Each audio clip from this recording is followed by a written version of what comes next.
Hello, everybody. Hello again. Kim and Jeff Jakes here. We're coming to you live for our Travel Tuesday. Every single Tuesday, we are checking in for accountability and community building because we're in a wild journey right now of transitioning to what I like to call a geographically fluid lifestyle. I like that phrase. Yeah. Geographically fluid. Yeah, it's actually what I'm going to put as my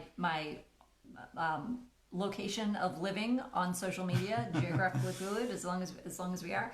But we're switching to a digital nomad lifestyle where we're going to be able to just live and earn through our laptops anywhere in the world. But there's a lot of projects involved, a lot of planning involved. So every Tuesday, we're actually using this as an accountability platform to have to check in with some progress made, because we know that plans really only turn into reality with action. And also because we are loving the community that this is building. We're gaining so many new connections and friends and people who are connecting us with all kinds of really great information.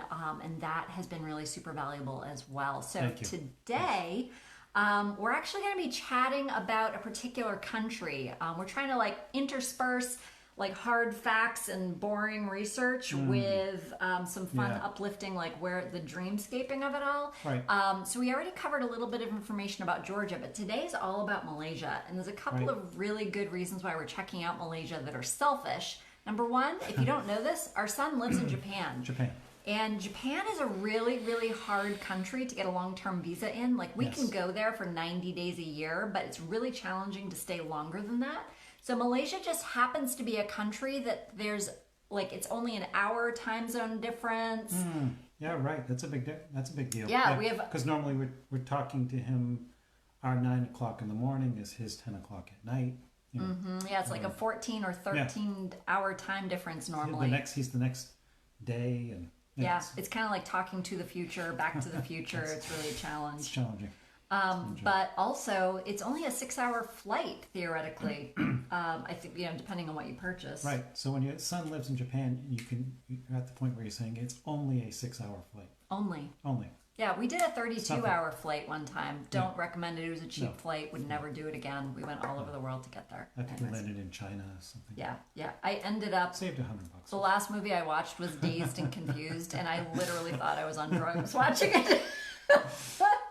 Anyways, so today's about Malaysia. Right. Jeff did a lot of the research on facts and figures and why we're validating this is a good choice. And I, of course, focus mostly on food. Yeah. It's kind of my thing. You're really excited about the food. I am.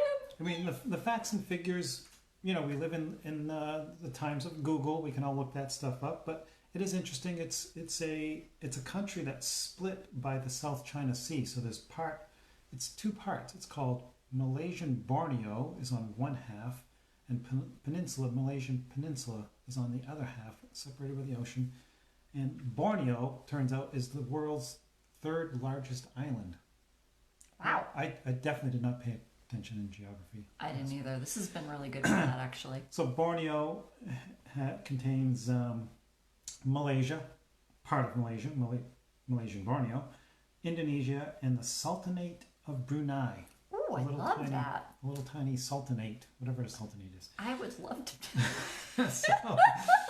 But we're really looking at the places to live on the peninsula side. The peninsula side also includes Singapore. Singapore was actually part of Malaysia in the 60s, I think, for less than a decade, and it was kicked out of Malaysia. And then it just went on to be its own thing, and it's a really high-end living place. Some people live in Malaysia and work in Singapore just because but the four main places that people look at to live are Kuala Lumpur. That's the big city with the two big towers, connected towers. Big city. Penang, which we're really interested in, Georgetown in particular. And it's a majority Chinese, so it ties into your culinary. And then there's something called Langkawi and Malacca.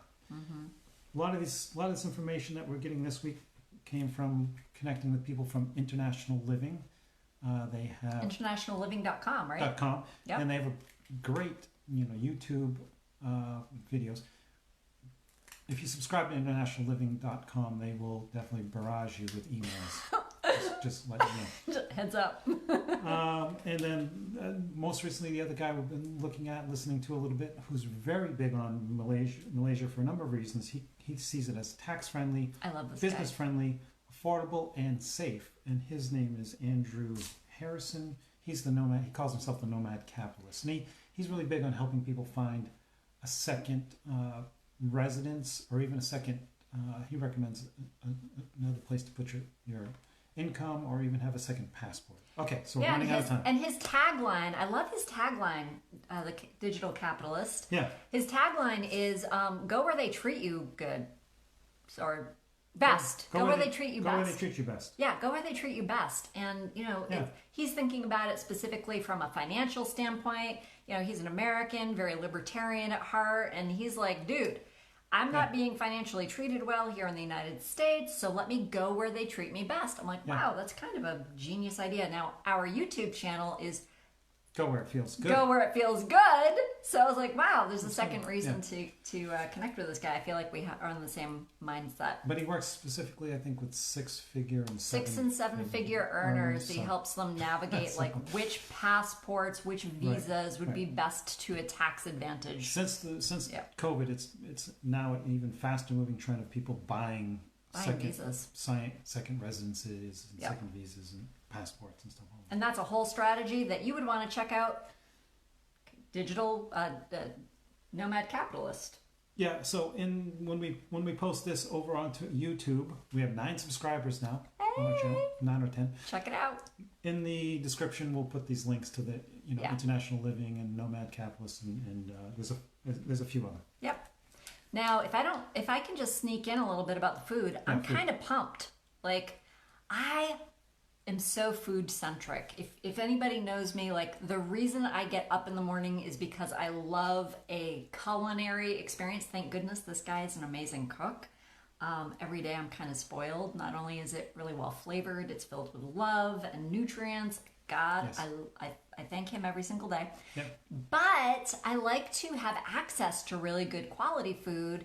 And I was really thrilled with the idea of Georgia because of everything we had explored culinary and food-wise there. But Malaysia, I'm kind of pumped. Like, here's this little peninsula and island. Yeah. They have their indigenous flavors to begin with, but then they do have Chinese influence, Indian influence, Thai influence. Yeah. Okay, wow. So we're like, who doesn't like having all of those influences together? And I have to say, like, coconut milk, coconut oil, coconut, like, I could just like bathe myself and all those good things. One of their national dishes is rice cooked in coconut milk. Okay. Like, that's kind of like that's it for me. We're gonna have, and that costs 50 cents. 50 cents. A whole meal, 50 cents. So we've seen multiple videos now of people living there saying it's literally cheaper to eat at restaurants and street food than it is to shop for food. And if you know anything about me, I love good food, but I also hate doing dishes. And I'm blessed, again, because this guy does most of the dishes. Yeah. But I actually like just being able to go and eat out. Oh my gosh, don't we all miss that a little bit? But fancy meals there are like $4 or $5 a person. Yeah. A regular meal is $1 to $2. Yep. They overbuilt in a bubble, so condos, ocean view condos are everywhere. They're all half full or less than half full, and they're all $200, $300, $400 a month. So we're looking for a condo near the ocean. We're not looking for like in the middle of city. Like, we're not in our 20s wanting to go drink and dance every night. Like, even in my 20s, I didn't want to go drink and dance every night. 1 minute countdown. Oh, and so not like in the center of the city. We're looking for a nice condo, gym access, nature access, pool. Love to have a pool. I love being in a pool. So those are the things that we're looking at right now. Malaysia. So if you know anybody who lives in Malaysia, has lived in Malaysia, if you just want to follow along and be part of the dream, that's cool too. We love all connections, all information. It's on the top of our list right now. Yeah. So when they open it up to travel again. Yep. You want to see all our other videos? Currently closed. Go to our YouTube channel, and we'll put the link in the comments below for you to go check it out. See you next Tuesday. for Travel Tuesday, and we'll see you on YouTube. All right. Come on over. Bye.